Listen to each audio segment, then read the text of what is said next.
Hi, everyone, and welcome to my podcast, Perfect Prey. I'm glad you're here.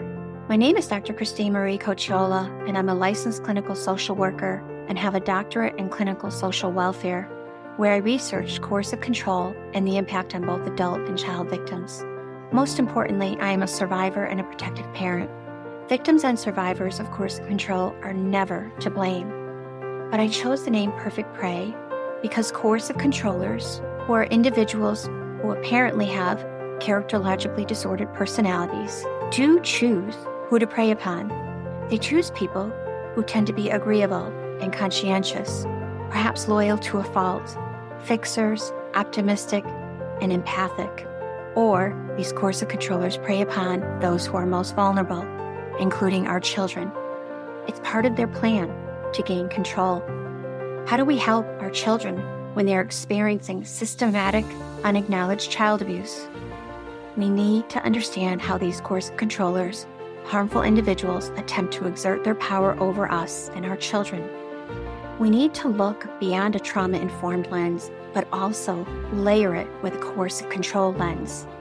So, let's engage in personal power conversations that will create the protective parts that will derail the coercive controller from his plan.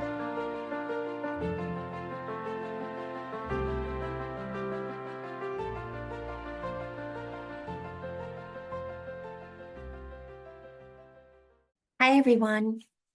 Welcome to episode 7 of Perfect Prey.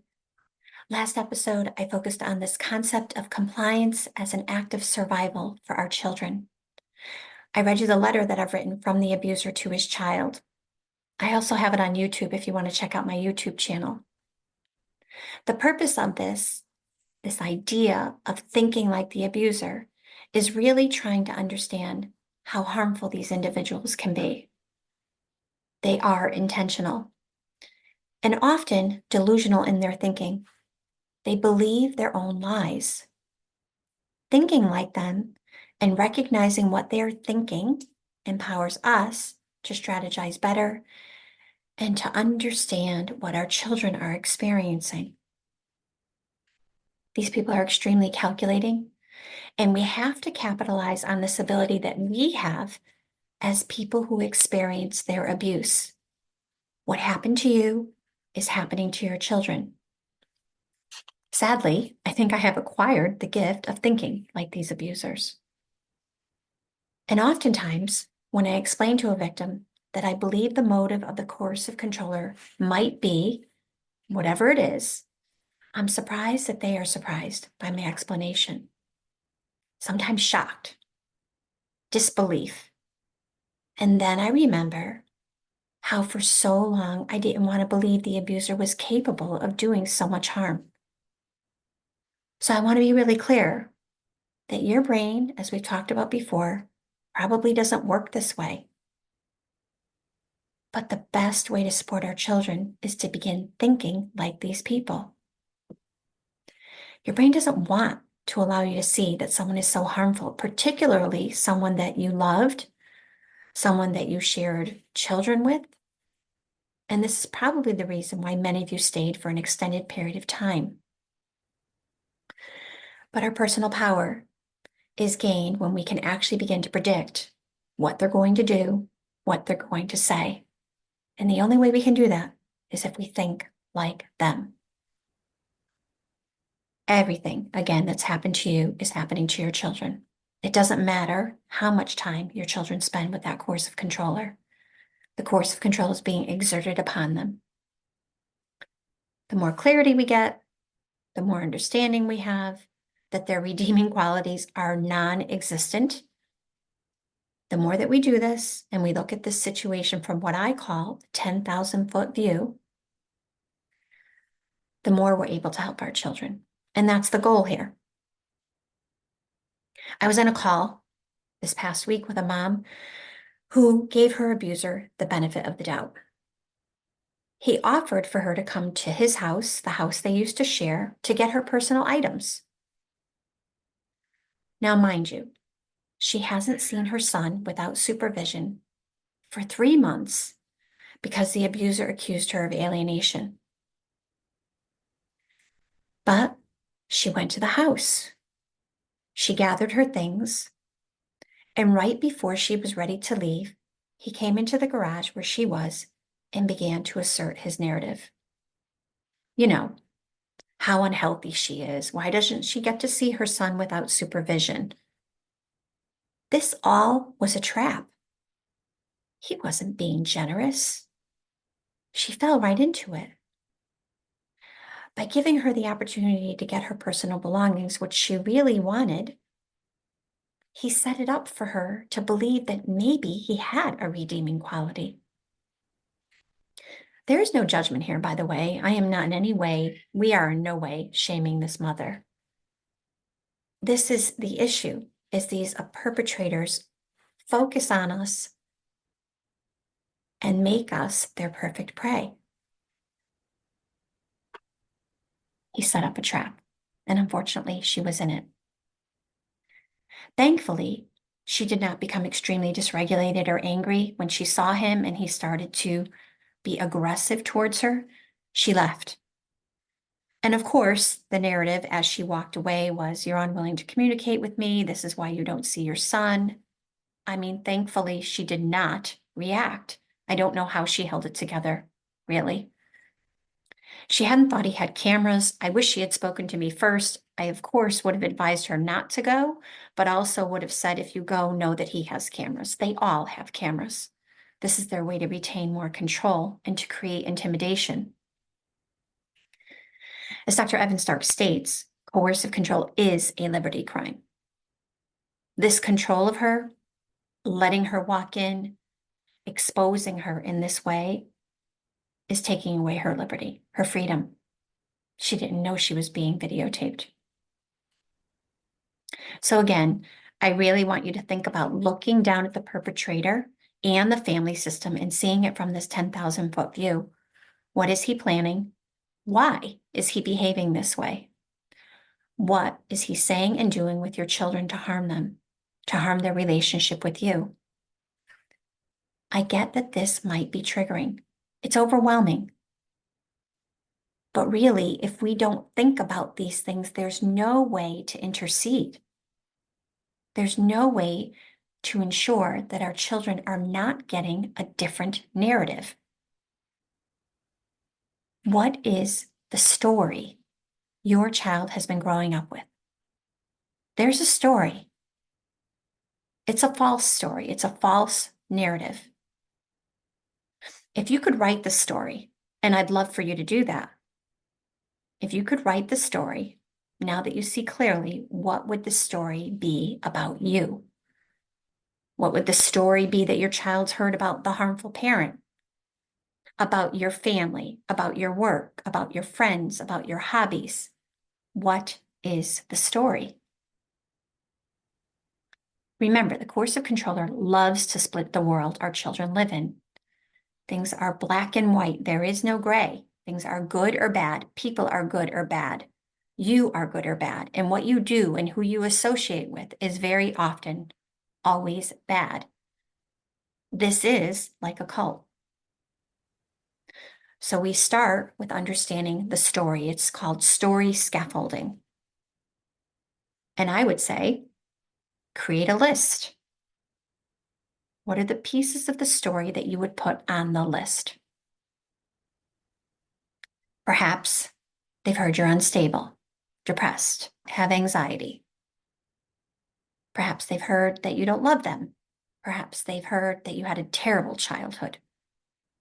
Perhaps they've heard of an incident that you participated in that maybe you would have a little discomfort in them knowing it's a vulnerability and the coercive controller has told them. Now, of course you have anxiety, probably significantly depressed. We all know that complex trauma is certainly something that most victims and survivors are experiencing. You can't be continually eroded down and not have anxiety and have some significant depression. It makes sense. Now, if your child is continually being eroded down, if they're being betrayed by the love and unconditional love they have from you, the relationship they have with you, then they're suffering in the same way. The coercive controller is going to use your vulnerabilities against you. What are those vulnerabilities? Make the list. From the list, we can create the story. Children have been implanted with seeds of doubt for a long time. The seeds of doubt are not coming from a stranger. They're coming from someone they love and trust. This creates the cracks in the foundation of attachment that you have been none the wiser about. These cracks were started again from day one, planting seeds of doubt all along the way. So, if your children are older, you've got a lot more cracks to fill. If your children are older, the story has become more and more believable. If your children are older, the list is longer. If I'm a child, the coercive controller makes sure that I don't trust you. Make sure that I'm insecure around you. Make sure that I feel unsafe, that I'm unloved, that anything I say isn't believable. This, of course, is exactly what the coercive controller wants. Now, it doesn't have to be overt and aggressive. Oftentimes, it's a whisper. Oh, mom's anxious today, right? Or, oh, mom's yelling again, when actually you weren't even yelling. So understanding that's the story our children have heard all along. This is what we call confirmation bias. When actually we do behave in a way that the coercive controller has told our children we behave, or even slightly. Maybe we're really upset because the clothes have been on the floor for 3 days and we might raise our voice. That's going to give our children confirmation bias. Their beliefs are going to be confirmed, particularly when the coercive controller is in their ear saying things like, sorry, your mom yelled, whispering it. Wow, your mom works out a lot, or she's at the gym again, or see, mom is always upset. It doesn't have to be meanly stated. It doesn't have to be loud. It actually can be in an affectionate way, like a way of caring. It actually works really well when it's insidious and covert. When the coercive controller makes the child believe that the child is on their side. It's the splitting. Mom is bad, I'm good. Mom doesn't have your back, I do. Even though all along the coercion and control is happening and it's diminishing and eroding our child's autonomy, their agency, just like it did you. Anything that the coercive controller can do to minimize you, they're going to do. So again, I'm asking you, think about that list. Think about the story. So a lot of moms, when I have these discussions with them, they say, but you're asking me to walk on eggshells with my children because you're telling me that I can't yell. You're telling me that I can't get upset. I'm not asking you to not yell or not get upset, but I do think it's really important that they get a different perception of us. So I've had some protective parents tell me that it seems like I'm telling them that they need to walk on eggshells with their children. And I get it. It can feel that way. But remember, when you were walking on eggshells with the abuser, you were doing it for fear of retaliation. And maybe your children do retaliate against you, but you're not doing it for fear of retaliation. You're not doing it to accommodate them. You're doing it to heal them. The only way they can heal is if they have a different story. And the only way they can have a different story is if they see you differently. They have to see you differently. So we are performing. We are performing in a way that shows our child that we're different than how that we've been described. There's really two things going on here that are really important. One, when you perform in this way, pretend you're an actress on stage, an actor on stage, okay? When you perform that way, your brain actually begins to take on that shift. Your brain actually begins to regulate better. Let's just imagine your child is coming home and you pretend it's not your child. Just pretend it's not your child. How would you behave differently? Get into that acting role in your home. And then in that acting role will help your brain actually shift. And that's really important. So we have to practice this regulation in order for our brain to know how to regulate. So if we practice it by pretending it's not our child, someone else's child, it's our niece, it's our friend's child, when they would misbehave or behave in a way that would trigger us, how would we respond? We would respond differently. It wouldn't be a reaction. So we are tricking our brain into feeling more relaxed, even though we don't feel like it.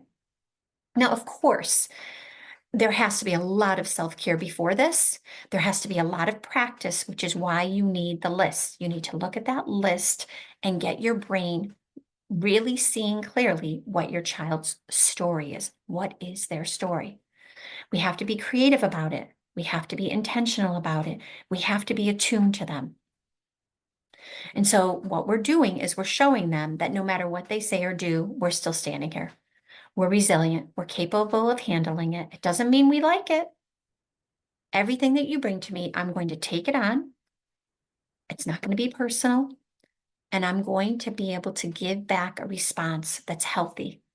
And in that, I'm going to show you that what you're saying isn't true. What you're doing isn't appropriate.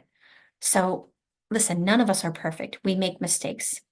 We definitely have to give ourselves time and grace in all of this. But what we can do is we can show up in this strength, personal power way. And when they attack us, when they do things that are inappropriate, we can show them that we are not that person that's been described to them. We are not going to break. We are not going to break. We're not going to, get angry and sob. We're just going to say something like, that's not true. I don't agree. I'm sorry you heard that. I don't think that's true. I'd be happy to discuss with you further, but I don't agree. And we come from this really calm, attuned place. Now, let's say you make a mistake. It's okay. Maybe you do yell. You take a step back.